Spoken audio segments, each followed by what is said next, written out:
Olá, eu sou Anderson Salles, analista e consultor da Climb Investimentos Independentes e gostaria de te dar boas-vindas ao curso intermediário para investidores.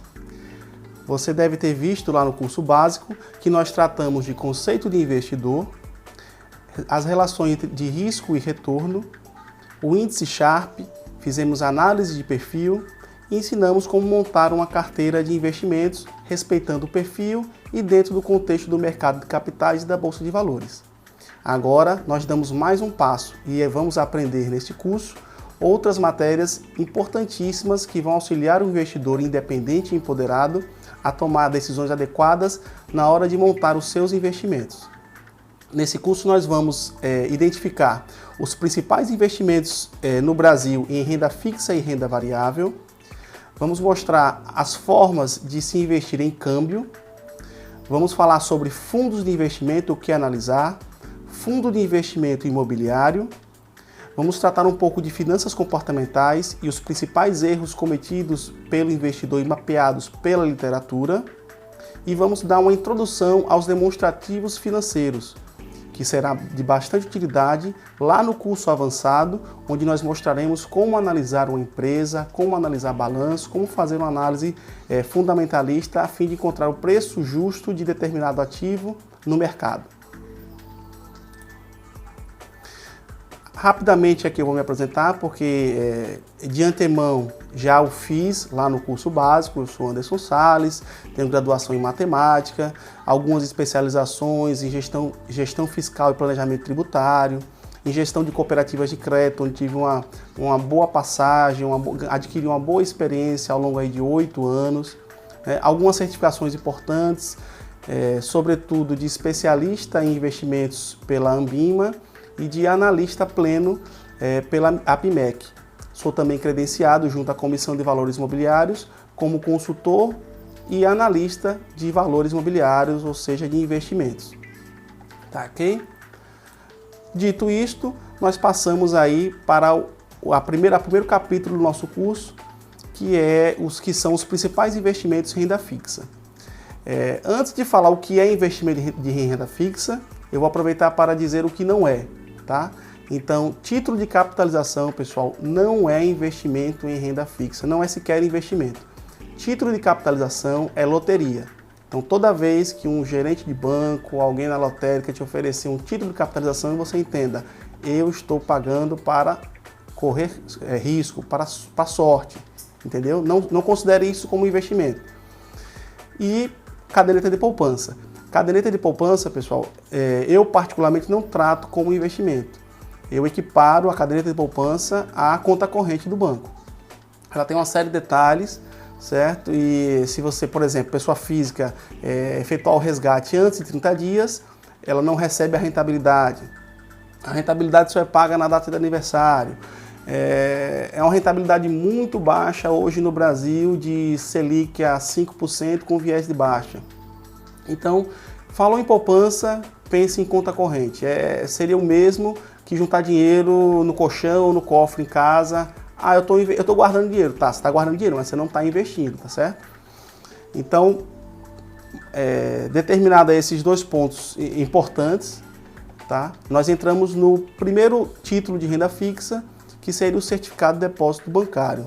É talvez o mais comum, porque ele é amplamente distribuído pelos grandes bancos no Brasil, por cooperativas de crédito, enfim, por esses grandes players, e ainda hoje, no Brasil bancarizado, é a principal porta de entrada do investidor, né, daquela pessoa superavitária que sobra dinheiro no final do exercício, no final do mês. Geralmente ele é levado pelos operadores da rede de distribuição, certo? A investir nesses títulos. Então, o certificado de depósito bancário é um título de renda fixa emitido por bancos. O que é um título de renda fixa? É um título de dívida. Então, na hora que você aplica dinheiro num CDB, como é conhecido, você está emprestando dinheiro para o banco, certo? Ele geralmente remunera uma taxa menor do que aquele vai emprestar para terceiros, para devedores. E ganha com isso no spread, né, na diferença de taxa praticada. Então essa é a lógica do CDB, certo? Eles podem ser pré-fixados ou pós-fixados, as taxas de remuneração variam muito de instituição para instituição, mas por regra, tá? Os CDBs com a maior remuneração são aqueles das menores instituições financeiras, ou seja, das instituições que estão mais em risco ali de entrar em falência ou estão precisando se capitalizar, os pequenos bancos.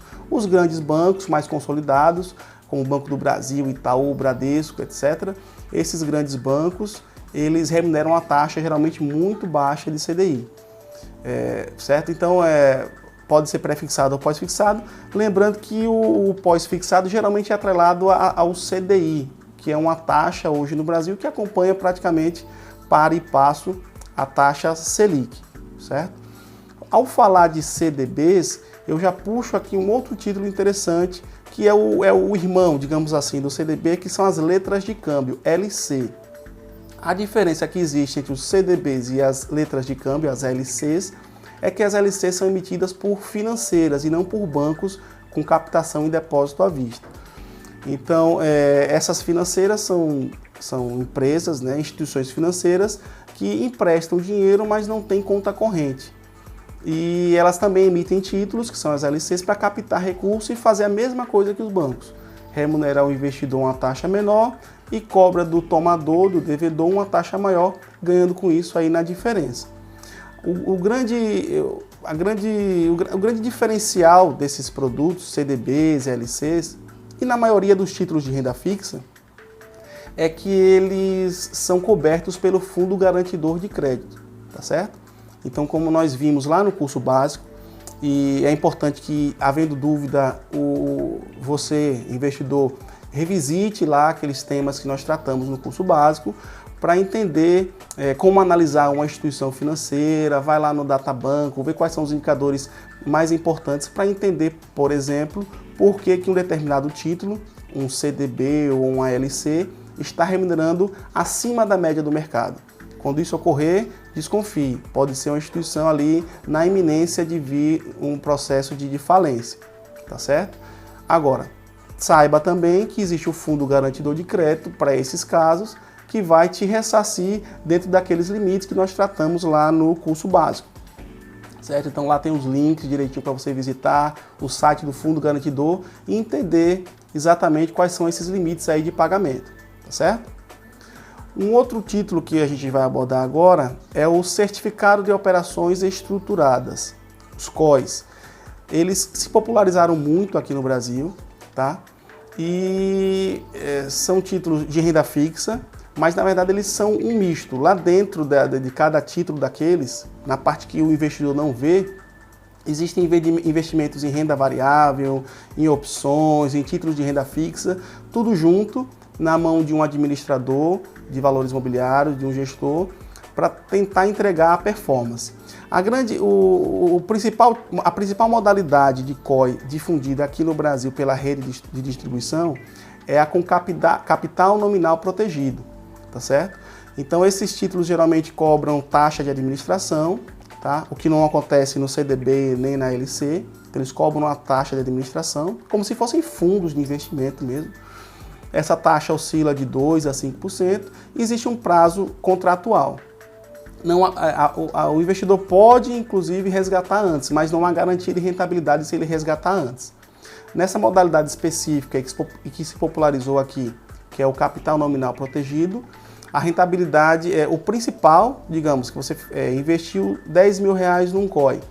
Na modalidade valor nominal protegido, a instituição garante para você que ao final do prazo, pelo menos os 10 mil você vai resgatar, certo? E aqui vem a primeira grande dica desse nosso curso intermediário, dizer para você, investidor, que você mesmo pode montar o seu COE, tá? Inclusive com maior segurança do que eventuais COEs aí, distribuídos no mercado. Por quê? Porque existe um risco de crédito. Todo título de renda fixa, por ser um título de dívida, há o risco do tomador não pagar, certo? Nesse caso aqui, o tomador são instituições financeiras, são bancos, são financeiras, etc.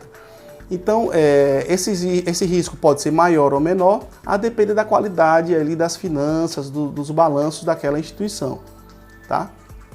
No caso do COI, a gente vai mostrar aqui como você montar um COI com títulos públicos. Tá? Então você pode compor o seu próprio COI na sua carteira sem pagar um centavo de taxa de administração, tá certo? E fugir, minimizar esse risco. E na medida que você adquire um título público para calçar ali o seu COI, você foge ou você minimiza, digamos assim, o risco de crédito, já que o governo dos países, o governo brasileiro, é considerado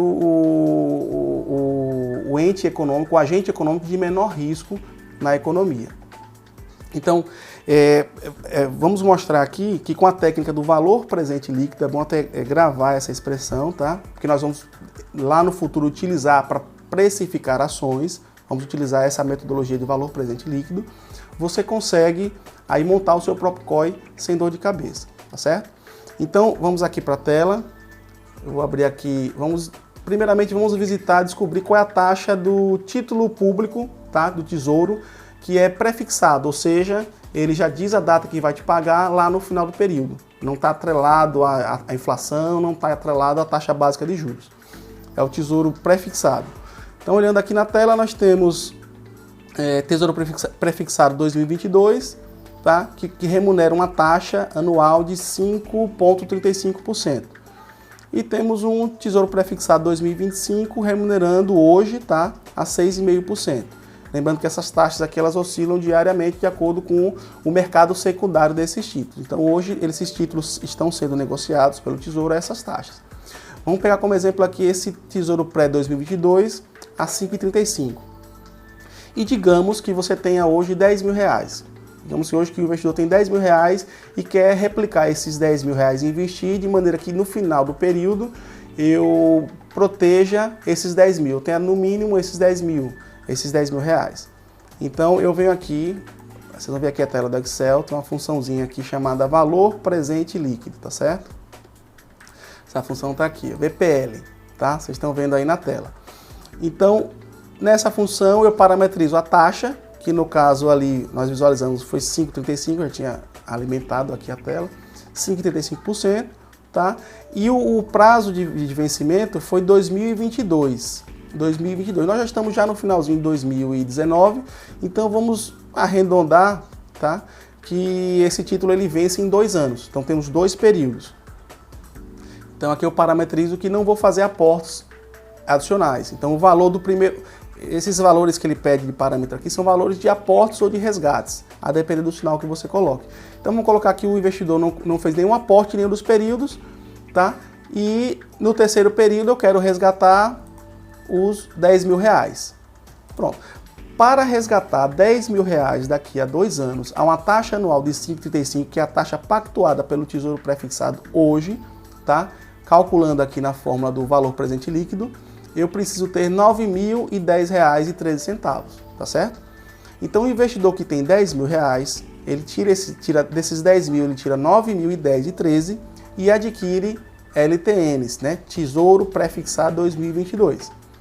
Vai sobrar, tem aqui a diferença, vai sobrar quase R$ 1.000, R$ 989. Esse valor você vai investir em ativo de risco. O que a gente recomenda para os investidores e é o que a gente vai mais bater aqui ao longo desse curso são as ações.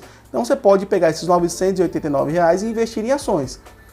O que essa estrutura vai me dar? Daqui a 2 anos, se essas ações virarem pó, certo? E só vai ocorrer se você não fizer uma boa seleção, não fizer uma boa análise desses papéis, tá? Você vai ter os 10 mil reais, porque os 9.010 reais investidos em Tesouro Pré se tornarão daqui a 2 anos 10 mil reais, tá ok? E esses 989 reais aqui em ações bem escolhidas, pagadoras de dividendo, em viés de ato, compradas a um preço bem descontado, certamente vão te dar uma rentabilidade superior.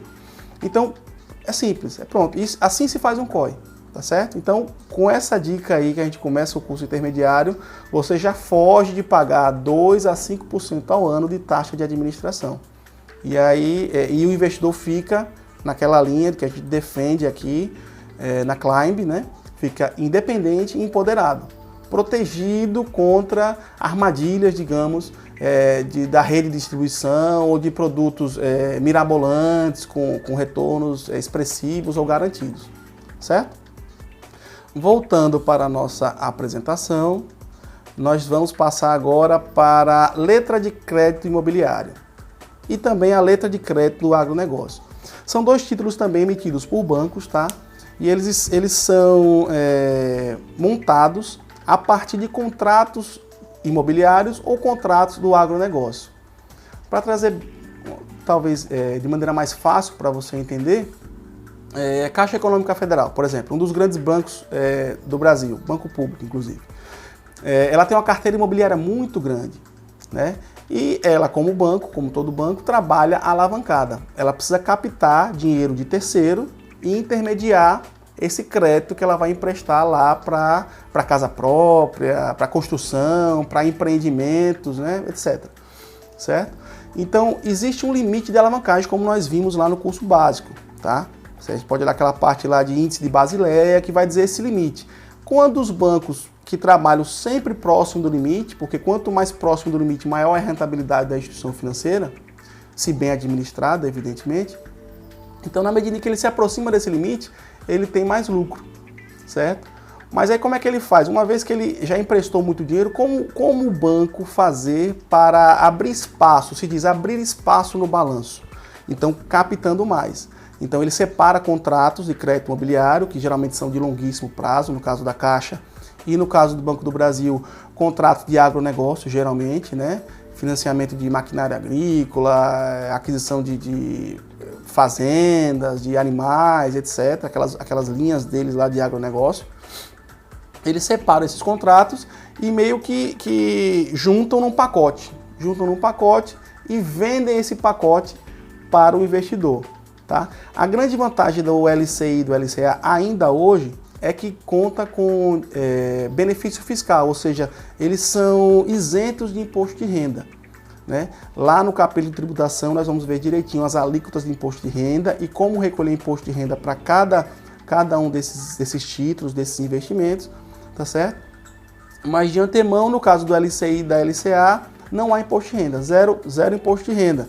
Isso seria uma vantagem para eles, certo? E aí eu aproveito para abrir um parêntese que na atual conjuntura do país, com o ministro Guedes, né, da Economia, existe uma tentativa de acabar com esse benefício.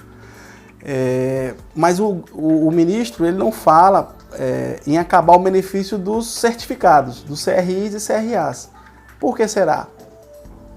Então, aproveitando o gancho, vamos falar já dos certificados de recebíveis imobiliários e certificados de recebíveis do agronegócio, CRIs e CRAs. Os CRIs e CRAs, eles são muito parecidos com as LCIs e com as LCAs, com a diferença que eles são emitidos diretamente pelas empresas. Então, quando uma construtora, por exemplo, quer captar recurso para fazer algum empreendimento, construir um prédio residencial ou algum empreendimento de grande vulto, então, em vez de captar no banco, ela pode optar, se assim estiver credenciada na Comissão de Valores Imobiliários, tá?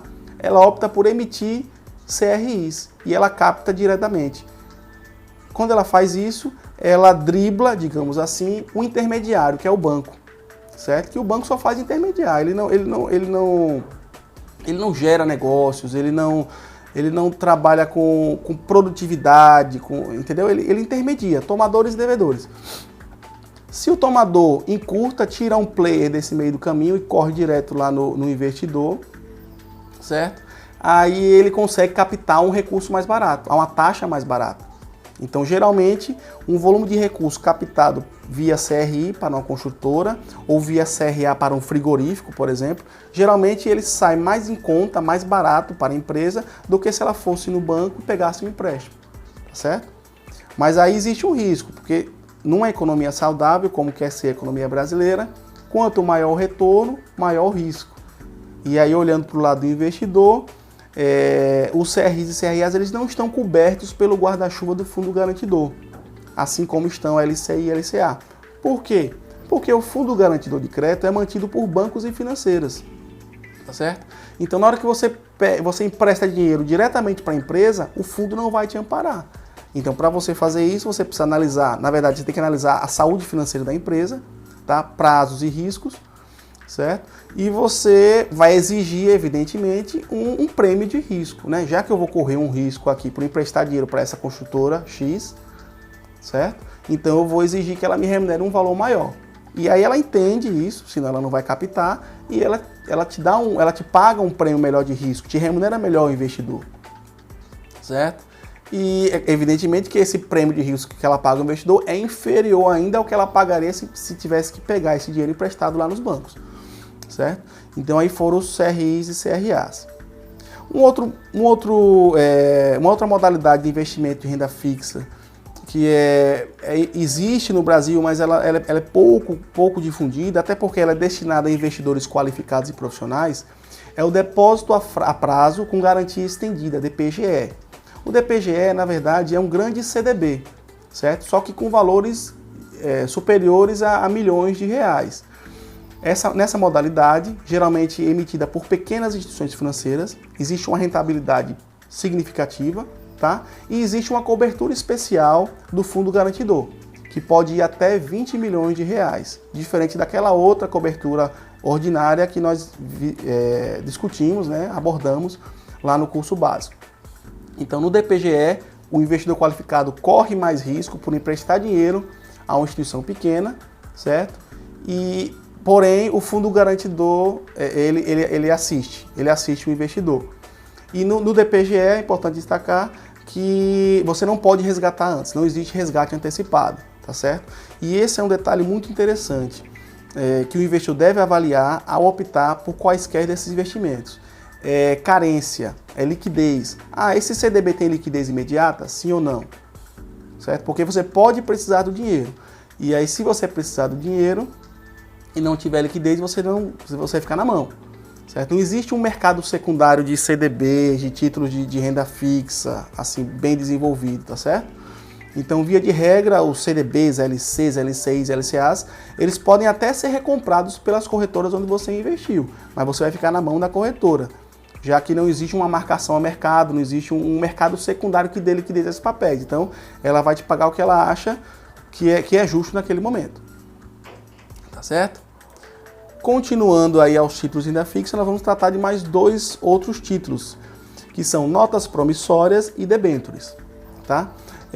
Notas promissórias e debêntures são títulos também de dívida emitidos diretamente por empresas, certo? Mas diferentemente lá do CRI e do CRA, eles não são amarrados a empresas de determinado setor, segmento. Qualquer empresa devidamente cadastrada na CVM, tá, pode emitir notas promissórias e debêntures. Mais uma vez, como foram emitidos diretamente por empresas, não são cobertos pelo fundo garantidor e por isso você deve exigir uma rentabilidade maior, tá, ok? E além disso, existe uma diferença entre elas. As notas promissórias são de curto prazo, no máximo 1 ano, no máximo 360 dias, e as debêntures elas são de longo prazo, a partir de 1 ano. Então o prazo mínimo de uma debênture é 1 ano, tá certo?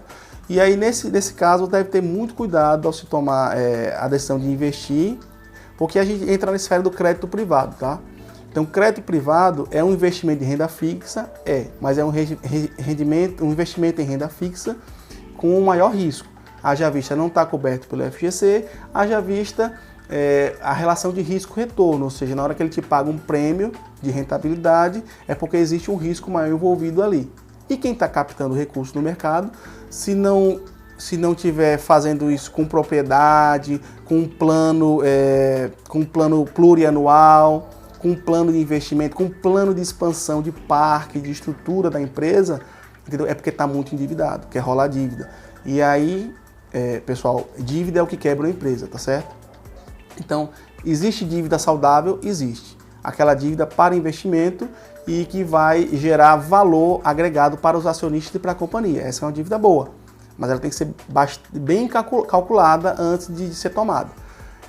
Mas eventualmente você pode encontrar empresas aí fazendo rolagem de dívida e na iminência de ir à falência, então é preciso analisar a empresa emissora antes de adquirir títulos de crédito privado, certo?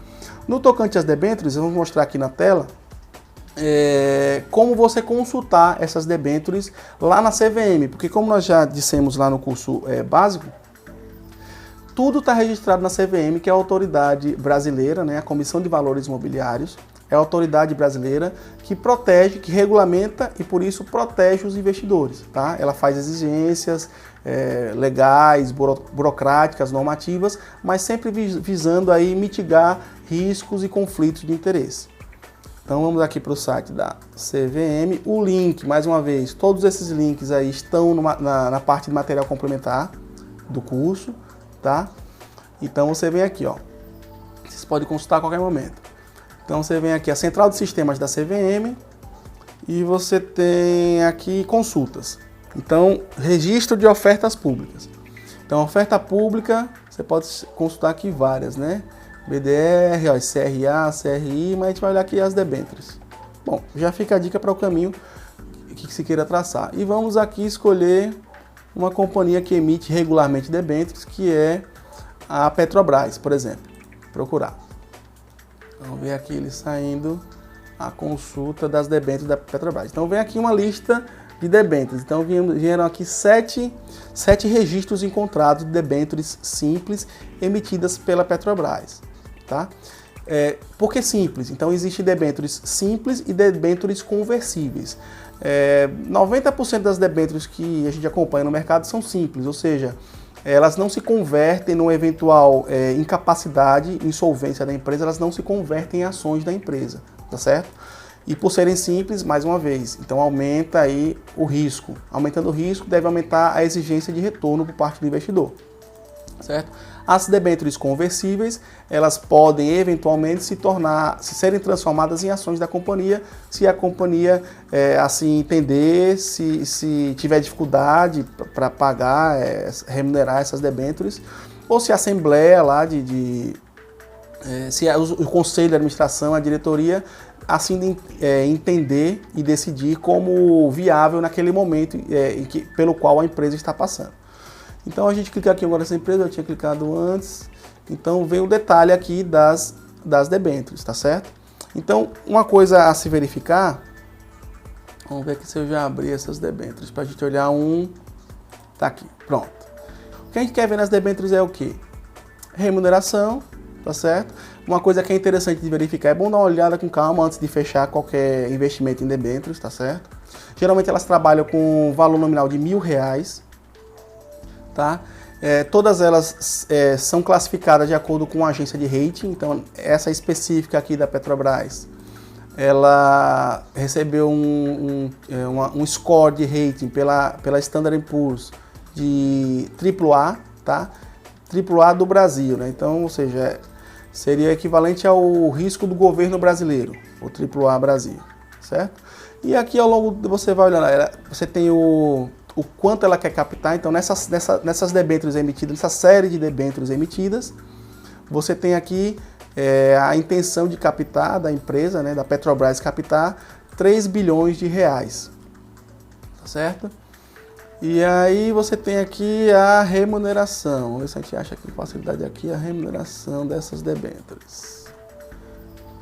Vamos achar aqui no site. Debêntures 2019. Pronto, aqui. Então, na hora que a gente clica lá, então ele aparece a série, né, de oferta das debêntures. Então, nominativa escritural, não tem fiança, etc. Então, essa primeira série aqui, ó, série 1 de debêntures da Petrobras, tá? Ela vai vencer em 2029, 15 de março de 2029, tá certo? Remunerando 3,6% ao ano mais o IPCA. Aí teve a série 2, remunerando 3,9% mais o IPCA. E, bom, nessa que a gente consultou aqui, basicamente só teve essas duas séries.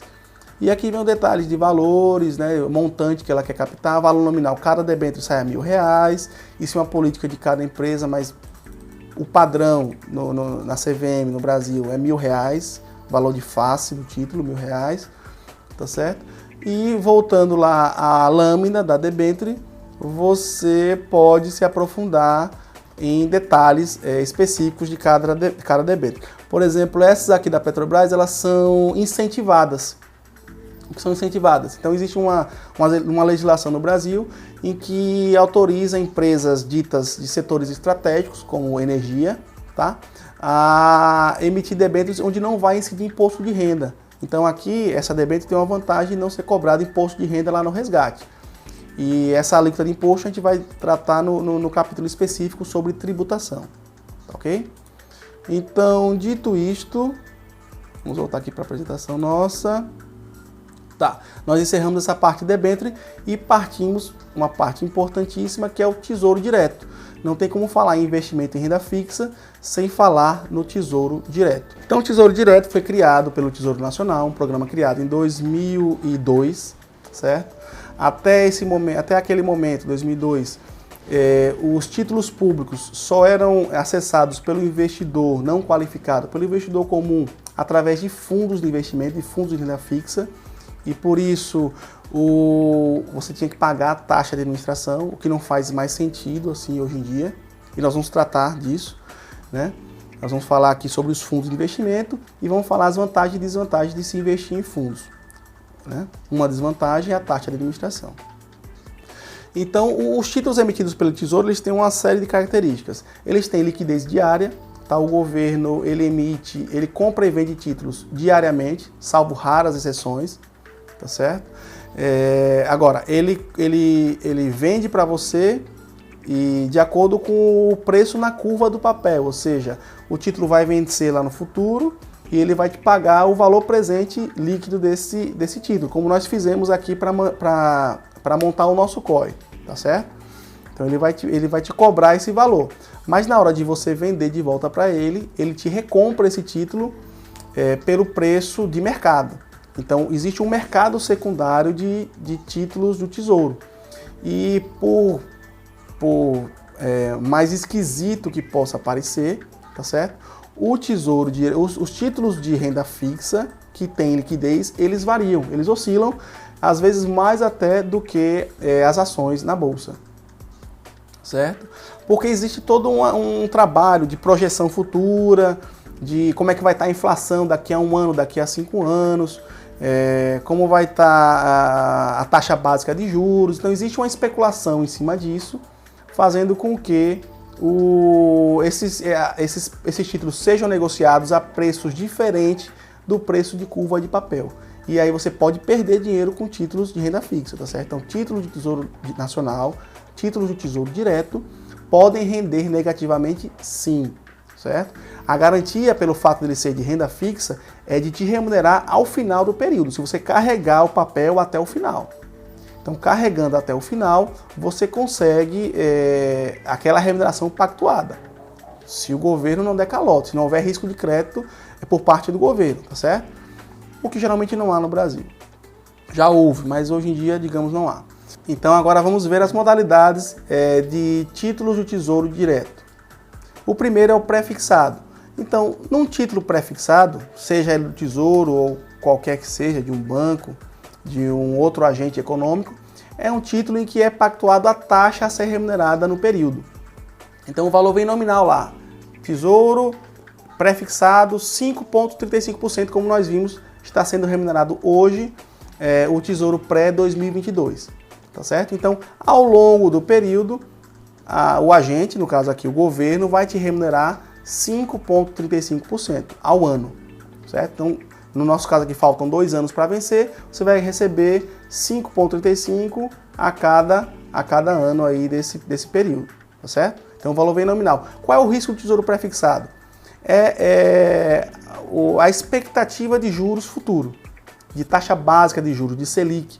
Então, como tudo no mundo dos investimentos, 5,35% pode ser um bom negócio ou um mau negócio, depende da conjuntura que estaremos vivendo aí no país lá na frente, lá no vencimento, tá certo?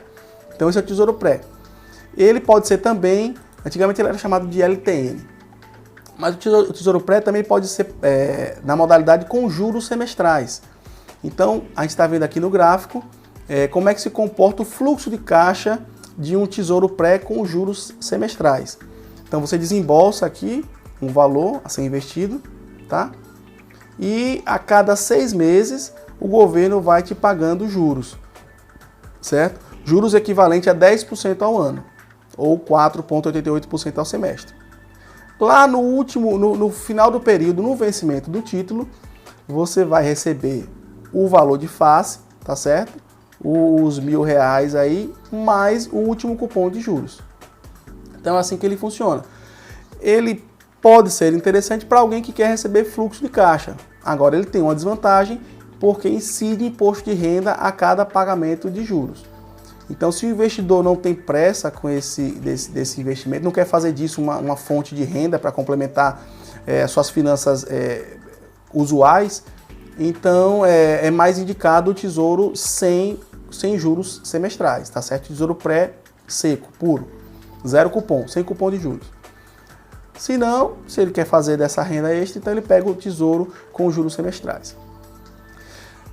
Temos também o Tesouro Selic. O Tesouro Selic ele é um pouco diferente dos demais, porque ele paga diariamente. Então, todo dia o governo federal vai te pagando o equivalente à taxa de juros de um dia. A taxa básica de juros, a Selic de um dia, ali na sua conta. Entra lá no seu título, lá, aquele valor. Que você pode eventualmente resgatar, não recomendo, mas você pode estar fazendo uso desse dinheiro quando necessário. Incidirá, nesse caso, evidentemente, imposto de renda.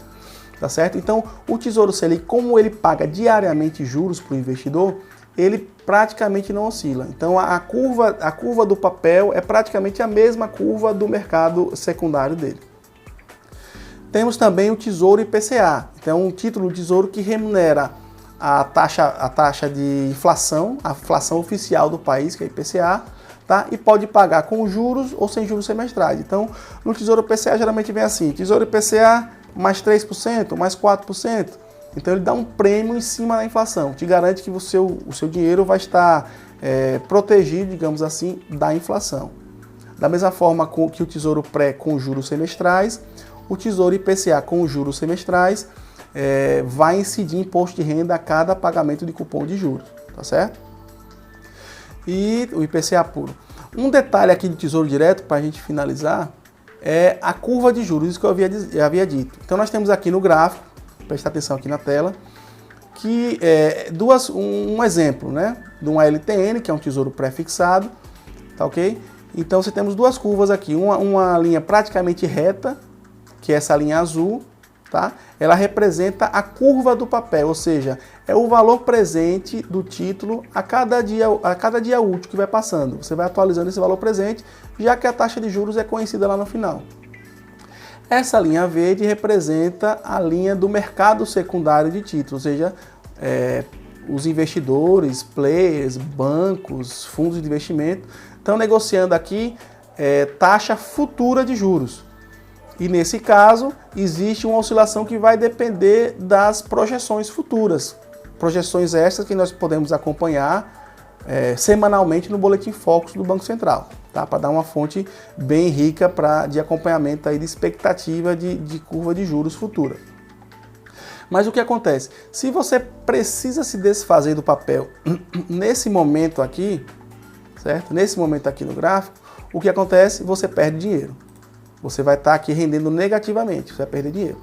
Se você eventualmente se desfizer da sua LTN, do seu tesouro pré-fixado, nesse momento aqui, você vai estar ganhando dinheiro mais do que o que você pactuou, contratado lá. E se você carregar até o final, você vai receber exatamente aquilo pelo qual foi contratado. Tá certo? Então esse é um detalhe interessante que o investidor deve levar em consideração antes de investir em tesouro pré ou tesouro IPCA. Tanto o pré quanto o IPCA, eles têm essa natureza, tá? Por conta daquela parcela fixa de juros de remuneração. Então no tesouro pré ele é 100%, tem uma taxa de 100% fixa ali, e o tesouro IPCA você tem uma parte que é inflação e outra que é corrigida diariamente, continuamente, né, periodicamente, digamos assim, e a outra parte que é fixa, que influencia aqui na expectativa futura e vai gerar oscilação no seu investimento ao longo do tempo. Ok? Então, dito isto, voltamos aqui para a nossa apresentação e nós encerramos aqui essa primeira parte esse primeiro capítulo do curso intermediário para investidores que trata de renda fixa.